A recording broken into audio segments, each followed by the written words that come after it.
disitulah awal azab Allah datang. Kau akan berenang dalam kesengsaraan. Mudah-mudahan Allah mengampuni dosa kita semua, dosa yang berubah. Alhamdulillah, bismillah, alhamdulillah, ar-Rahman.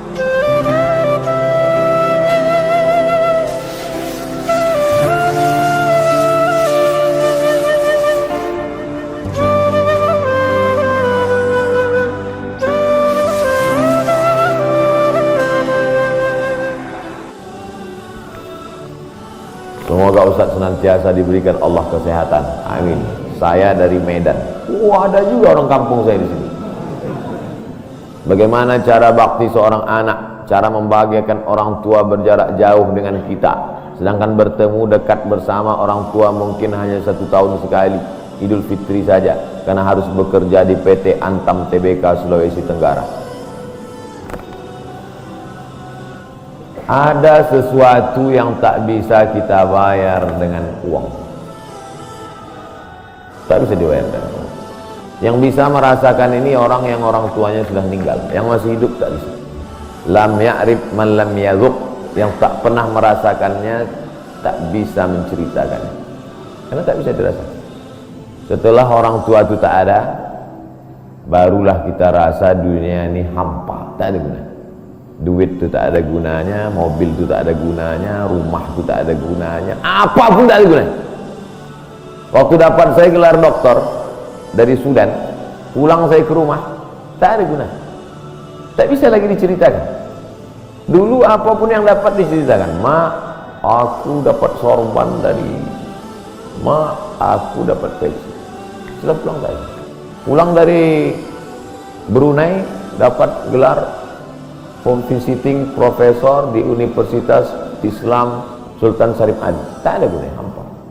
Paling-paling ditulis di baleho aja, profesor, doktor. Untuk menunjukkan bahwa kita bukan ustaz kaleng-kaleng.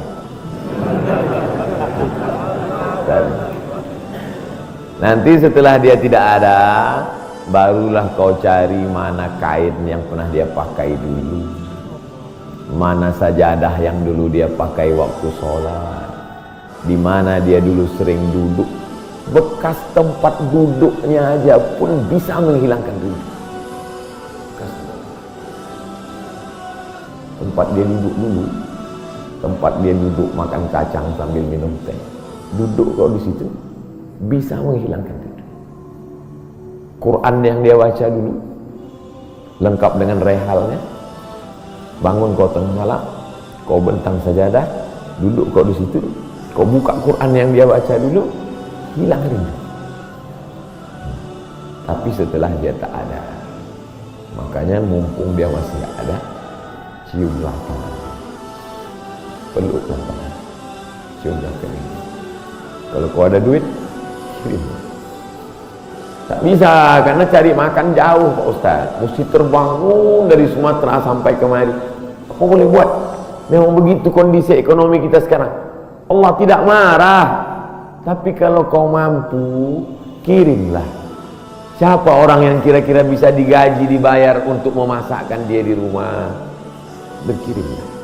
Karena sampai masanya nanti duit yang banyak itu tidak ada gunanya. Sebanyak apapun kau simpan, tak ada rasanya lagi, hampa, tak ada gunanya. Maka mumpung dia masih ada, Idul Fitri paksa-paksakanlah pulang. Mahal tiket pesawat, tabunglah. Telepon. Masih ada dia menyambut teleponmu, berikan HP yang kira-kira lama dia pakai, tinggalkan. Mak, ini chargernya, ini handphonenya, ini baterainya, persiapan kalau rusak pasangkan di sini. Nanti kalau aku telepon, sampai masanya nanti handphonenya berbunyi tapi tak ada yang tahu. Selagi dia masih ada, senangkanlah hatinya. Kirimkanlah kain. Kain itu tidak akan dia pakai, tapi insya Allah menyenangkan hatinya. Ketika hatinya lapang, lapang rezeki. Ketika hatinya senang, senang hati. Tapi kalau sudah hatinya sempit, meleleh air matanya rindu karena tak pernah kau telepon, disitulah awal azab Allah. Kau akan berenang dalam kesengsaraan. Mudah-mudahan Allah mengampuni dosa kita semua. Gimana hukumnya memberi hutang kepada orang minjam tapi berkali-kali nggak pernah bayar? Apakah kita termasuk orang yang menzolimi dengan tidak mendidik orang tersebut menjadi mandiri? Karena sepertinya tak pernah mandiri dan tidak berniat untuk melunasi. Ayat yang paling panjang dalam Al-Quran, surat Al-Baqarah 282. Satu lembar. Bukan tentang puasa, bukan tentang sholat, bukan tentang baca Quran, bukan tentang zikir, tapi ayat yang paling panjang tentang bayar hutang. Sholatnya banyak, puasanya banyak, zikirnya banyak, baca Qurannya khatam, tapi kalau bayar utang tak dibayar, di akhirat kau akan cari dia. Oleh sebab itu ada orang mati syahid. Oh, mati syahid. Orang mati syahid enggak merasakan sakratul maut. Orang mati syahid enggak merasakan azab kubur. Orang mati syahid tidak merasakan hisab. Orang mati syahid langsung masuk surga. Ilat lain kecuali hutang. Makanya kalau ada orang menagih hutang, itu dia bukan pelit. Dia sedang menyelamatkan saudaranya dari makan haram. Makanya datang ke rumah dia. Habis pengajian nih langsung datang. Assalamualaikum, waalaikumsalam. Kau mau menagih ya? Aku bukan mau menagih, tapi menyelamatkanmu, anak cucumu, istrimu, tetanggamu dari makan haram. Ya ayyuhallazina amanu, hai orang-orang yang beriman, hai orang yang percaya bahwa setelah mati dia akan hidup lagi menghadap Allah. Idza tadayantum bidainin, kalau kau menjalin transaksi hutang piutang, ila ajalim musamma, sampai ke batas waktu tertentu, faktubuh, tulis, saya pinjam kepada kamu 500.000, akan saya bayar pada bulan Mei. Tahunnya jelas. Banyak juga bulan Mei. Maybe yes, maybe no. Bulan berapa? Bulan Mei tahun 2020. Oke. Sekarang bulan Maret, April, 1 Mei 2020 datang tadi. Kapan kau bayar? Mohon maaf aku nggak bisa, istriku baru meninggal, anakku pun sakit. Itu jangan kau cerita panjang lebar, tak tahan air mataku mau menetes. Kalau dia dalam kesulitan, fanaziratun ila maisarah, tunggu sampai dia lapang. Maisarah artinya lapang. Tunggu sampai dia lapang. Setelah dia lapang, datang lagi bulan Juni. Kapan kau bayar? Aku belum bisa. Nampaknya lebih banyak ongkos minyak aku daripada uang yang kutagih. Yang paling bagus, wa anta saddaqu khairul lakum, kau sedekahkan itu lebih baik. Karena aku pun makin datang makin kumat darah tinggiku, kolesterolku pun makin naik. Jadi untuk yang 500.000 itu ku sedekahkan aja, ambil. Tapi yang menghafal ayat ini yang ngasih pinjaman, bukan yang minjam. Sekarang banyak salah hafal, yang minjam pula yang hafal. Begitu kita tagih, kapan kau bayar? Wa anta saddaqu khairul lakum, kau sedekahkan itu lebih baik. Itu ayat aku, ayat kau 8282. Banyak sekarang orang salah hafal ayat. Jadi dalam Islam hutang piutang adalah ajaran tolong menolong, tertulis dalam Quran. Namanya fikih muamalah. Ada fikih ibadah, sholat, zakat, puasa. Ada fikih jihad, jihad fisabilillah. Ada namanya fikih muamalat. Hutang piutang, gadai menggadai, pinjam meminjam, murabahah, mudharabah, bagi hasil. Maka hutang piutang ini cara tolong menolong. Jangan sampai dihilangkan. Tapi kalau tidak mendidik, maka Islam bukan agama yang memanjakan orang. Ada anak yang kurang ajar kepada orang tuanya. Bagaimana caranya berbakti kepada orang tua yang telah wafat? Apakah anak ini masih dapat ampunan Allah Subhanahu wa ta'ala? Datanglah seorang bapak mengadu kepada Umar bin Khattab. Assalamualaikum Khalifah Amirul Mukminin Umar bin Khattab. Waalaikumsalam. Ini anak saya kurang ajar, tolong dihajar dulu. Kata Umar bin Khattab, Umar bin Khattab orangnya bijaksana, dia tidak mau main pukul. Dia tanya dulu, kenapa kau kurang ajar pada bapakmu? Hai Umar bin Khattab, kata anaknya, ya, apakah seorang anak itu punya hak terhadap bapaknya? Ya. Apa hak anak? Mencarikan ibunya yang salihah, memberikan nama yang baik, memberikan makanan yang halal. Itu hak anak. Kata anaknya, ibuku tidak baik, makanku tidak halal, namaku pun tak baik. Apa kata Nabi kepada bapaknya? Apa kata Umar kepada bapaknya? Laqad aqaqtahu qabla an ya'aqqa alaik. Sebelum anakmu durhaka kepadamu, kau sudah durhaka duluan kepada anak. Jadi kalau begitu, ada anak durhaka, ada bapak ini jangan sampai anak bapak tahu. Nanti dia pulang, anak durhaka kok. Dia senyum, kau bapak durhaka. Ibunya tak baik, namanya tak baik, makannya tak baik. Kasih dia nama yang baik, kasih dia makan yang halal. Kadang-kadang kenapa otaknya tak lurus? Karena makannya tak halal. Dikasih dia makan riswah, makan sogok, makan haram. Kenapa kau kasih makan haram? Gimana lah Pak Ustadz, yang haramnya aja pun payah. Astagfirullah. Allah sediakan alam semesta begitu banyak yang halal, kenapa kau kasih dia makan haram? Jangan pernah kasih anak makan haram. Pesan kakek saya, datuk saya, kalau bahasa kampungnya grandfather.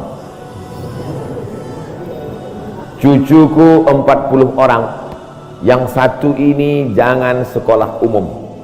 Maksudnya saya tak dikasih sekolah umum, maka saya tak pernah sekolah umum. Sekolah ibtidaiyah, sanawiyah, aliyah, al-azhar, Maroko, Sudan, tak pernah sekolah umum. Cucuku yang ini jangan sekolah umum, jangan kasih makan haram, nanti otaknya gelap. Cucuku yang ini jangan kalian kasih makan haram, nanti otaknya gelap. Pesan itu disampaikan almarhumah mak saya ke saya. Kau pun nanti anak kau jangan kau kasih makan haram, nanti otaknya gelap. Kalau sudah otak gelap, tak bisa membedakan mana tiang, mana orang, sifatnya kepala kita. Nah, jangan sampai anak kita durhaka gara-gara kita bapak yang durhaka. Kalau anak sudah durhaka, meninggal orang tuanya, setelah itu dia bertobat, bagaimana cara minta ampunnya? Maka dia bersedekah. Mana dalilnya? Seorang sahabat datang menjumpai Nabi. Ummi matat, ibu saya sudah meninggal. Apa atasaddaqu anha? Kalau saya bersedekah, apakah pahalanya sampai kepada almarhumah ibu saya? Kata Nabi, tasaddaq, bersedekahlah, sedekahmu sampai.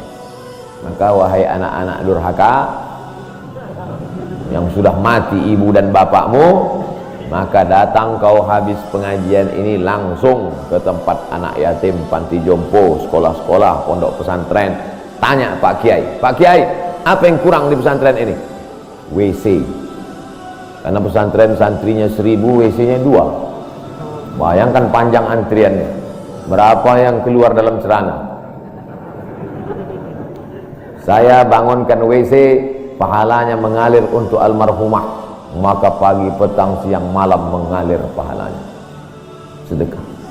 Ayu sedekah tu afdal. Apa sedekah yang paling afdal? Sakyul ma, memberi air minum. Sedekah yang paling afdal, kasih air minum. Saya ceramah di Banjarmasin, di depan rumah seorang pejabat. Itu ada kulkas, tapi nggak sampai beku, freezer. Setiap dipencet keluar air dingin. Gelasnya dikasih pakai rantai besi, takut dilarikan tukang ambil aluminium. Buat wakaf untuk almarhumah. Nah, itu bagus kan.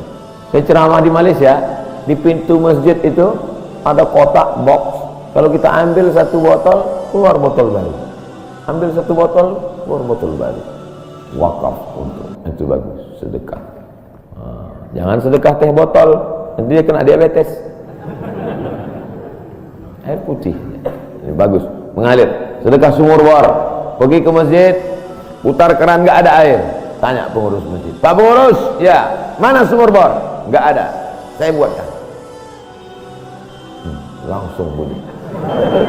Itu berarti cash itu. Begitu cara berbakti pada orang tua dengan sodakoh. Tapi Pak Ustadz, saya jangankan sodakoh, makan saya pun Senin Kamis Pak Ustadz doa, Allahumma ighfir lahu warhamhu wa'afihi wa'fu anhu. Bangun tengah malam, Rabbi ighfirli wa li walidayya warhamhuma kama rabbayani shaghira. Apa itu bid'ah? Bid'ah membuat sesuatu yang tidak dibuat oleh Nabi Muhammad SAW. Tidak ada dalilnya dari 3 aspek: qauli, fi'li, takriri. Perbuatan yang tidak ada dalilnya bid'ah. Jangan dikatakan perbuatan yang tidak dibuat Nabi bid'ah. Perbuatan yang tak ada dalilnya bid'ah. Karena kalau dikatakan yang tidak dibuat Nabi bid'ah, Nabi tidak pernah pakai peci. Tunjukkan saya mana hadis Nabi pakai peci. Berarti peci ini bid'ah. Nabi mimbarnya tangganya dari depan, ini masjid tangganya dari belakang. Berarti mimbar ini bid'ah. Mimbar Nabi tangganya dari depan, 3 lantai, 1, 2, 3. Jadi yang dimaksud dengan bid'ah perbuatan yang tidak ada dalilnya. Misalnya jam 12 siang ada bapak-bapak di panas terik tegak menghadap matahari. Pak, bapak ngapain? Aku mengagungkan Allah di bulan Rajab. Bid'ah itu, karena tidak ada dalilnya sama sekali. Tapi selama ada dalilnya, tidak boleh kita katakan orang itu melakukan perbuatan bid'ah. Malam Jumat baca Yasin, kumpul 10 orang baca Yasin, Yasin wal Qur'anil Hakim innaka laminal mursalin. Bid'ah. Loh, coba lihat dalilnya. Yang dibacanya itu Quran apa Quran? Quran. Baca Quran apa pahala? Yasin itu Quran atau enggak Quran? Quran. Man qara'a Yasin fi lailatin, siapa yang baca Yasin suatu malam, asbaha maghfuran lah, subuhnya sudah diampuni dosa. Mestinya baca Quran itu semua, tapi karena dia enggak sanggup semua, dia pilih hati Quran. Hati Quran itu Yasin. Sentuhlah dia tepat di hatinya, dia akan jadi milikmu untuk selamanya.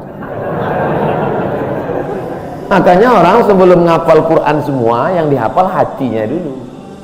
Itu sebelum ngapal Quran, yang dihafal hatinya dulu. Apa hati Quran? Ya, Yasin. Tapi jangan hatinya aja seumur hidup, yang lain juga. Nah, jadi jangan salahkan orang baca Yasin. Baca Yasin bid'ah. Loh, Yasin kan Quran. Baca Yasin malam Jumat nggak masalah. Seumur hidup baca Yasin masalah. Karena banyak surat yang lain. Baca juga Al-Fatihah, Al-Baqarah, Al-Nisa, Ali Imran, An-Nisa, Al-Maidah, Al-An'am. Nah, jadi mudah. Perbuatan tidak ada dalilnya bid'ah. Selama ada dalilnya tidak bid'ah.